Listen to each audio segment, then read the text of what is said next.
Hey guys, thanks for tuning in to another video on ForgottenWeapons.com. I'm Ian McCollum, and I'm here today at Morphy's with a Winchester 1886 line-throwing gun. Now, line throwing is a thing that's existed for as long as there have been shipwrecks, really. Most shipwrecks occur within just a couple hundred yards of shore, and it can be extremely dangerous. Like if something's dangerous enough that it has wrecked the ship, it can be really dangerous to just like jump off the side of the boat and try to swim to shore in surging, stormy seas and rocks and reefs. And so what people have always tried to do is find a way to rescue people off of shipwrecks by throwing a line, somehow getting a rope from the shore out to the ship, and then you can haul people off using the rope. Early on, crude methods, this would be a rope in the water and you can just tow someone in with it. The more substantial methods that were in use, for example, before the Coast Guard was the Coast Guard, when it was the United States Life-Saving Service, they would rig up a frame assembly with a rope on shore and throw a line onto the ship and haul people across in something that was called a breeches buoy.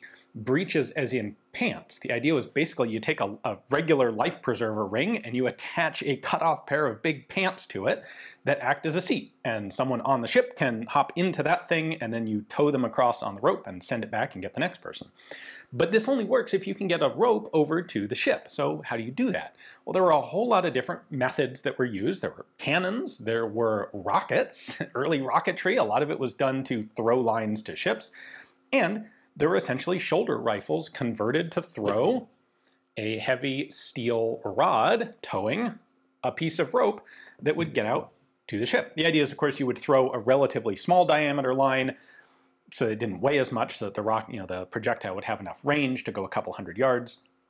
And then they'd get that line and pull it across, and that line would be tied to the heavier line that you could actually use to ferry people off the shipwreck. Anyway, this was a really common thing.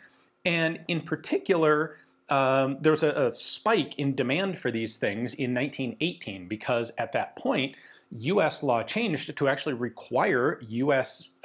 seagoing vessels to carry line-throwing devices. They didn't specify what type, but a bunch of people who didn't have these things were going to need them, and so there was a surge in demand for them. And it's right about that time that a company called William Reed and Sons contracts with Winchester to ultimately get just shy of 500 Winchester 1886 rifles converted to be line-throwing guns. So let's take a closer look and then we'll talk about what happened to them. This is a rifle that was not purpose-built as a line-throwing gun. It was built as an 1886 lever-action 4570, and it was then purchased under a contract where Winchester did a little bit of conversion work to turn it into a line-throwing gun. So the barrel's cut down to 14.5 inches. It still does have a magazine tube, interestingly, I think because it just would have been more expensive to try and get Winchester to take the magazine tube out. And I suppose there's no reason you can't load line-throwing blank ammunition into the magazine tube, but not really the sort of thing you actually need. Anyway, the rear sight was never installed because you don't need it, and the bore has been, well, bored out, so it is smooth bore. The back end of the gun is totally stock original Winchester 1886. The serial number on this one is in the high 153,000 range, which fits. Most of them are generally recognized to be in the 154,000 serial number range, but it's all right about the same time period.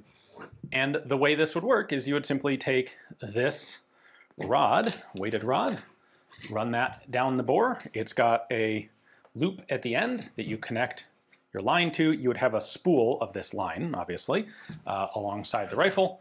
You then load up a blank firing cartridge, or like this, note that this was being made in 1943. Line-throwing guns did not go out of fashion. They were still being used during World War II. Frankly, they're still being used today, but we'll get to that in a minute. So the William Reed Company purchased these guns, 497 of them, or thereabouts, in 1918. It's interesting that we know that the Winchester Company actually looked into doing a line-throwing conversion itself when the law changed to require line-throwing guns on U.S. ships. They looked into it and they concluded that there were already a bunch of other people doing stuff along these lines, and there wasn't going to be sufficient demand for it to make sense for Winchester to make this a special project of their own. But they were quite happy to take guns that were already in stock, like this one, and convert them under contract for someone else who wanted to buy them.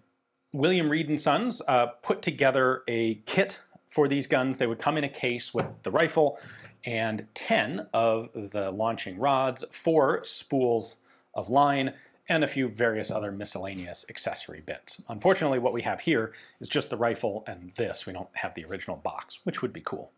So William Reed and Sons was looking to fill the demand for these guns. They bought the guns from Winchester. They then went to a company called, creatively, Naval Company in Doylestown, PA, to get the rest of the accessories. They packaged these things together into cases and sold them to ships. A bunch of these were actually used by the Navy. Now, this particular one doesn't have any Navy markings on it. Honestly, I don't know if the Navy would have marked them when they used them. But we know they were used by the Navy because the Boston Naval Yard actually made 5 different orders with Naval Company for some of the accessories for these things during World War II. And in fact, as you saw, our box of ammunition is World War II dated. And this sort of thing is still in use today. I don't think the Navy has any 1886 Winchesters anymore, but they still have a variety of otherwise like wildly obsolete rifles that are used for line throwing. Now for the Navy today, this is not probably so much for rescuing guys off of shipwrecks, but for bringing 2 ships together at sea for resupply or transporting people or anything between 2 ships. How do you get a line from one ship to another? Well, like this. Stuff that down the end of the rifle, shoot it across to the other ship. By the way you're supposed to do it is to launch it over the other ship, not into the other ship. Pro tip there, you launch it into the ship and it hits a guy, you're going to get in trouble. And if you would like to know more about these, by the way, there is a fantastic article that is published free on the internet by John Spangler of the American Society of Arms Collectors on the entire history of line-throwing devices. It's like 35 pages long, significantly illustrated, and will tell you more than you ever wanted to know about line-throwing rifles, rockets, Shermuli devices, cannons, all of it. The legal history, the technical history, it's a fantastic article. Highly recommend it if you're interested in the subject. I will have a link to it in the description text below.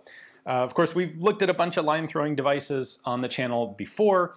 I think it's always neat to look at the various different ways that they've been done. This is a particularly simple one, but no less interesting for it. So big thanks to Morpheus for giving me access to this one to film. Hopefully you guys enjoyed the video. Thanks for watching.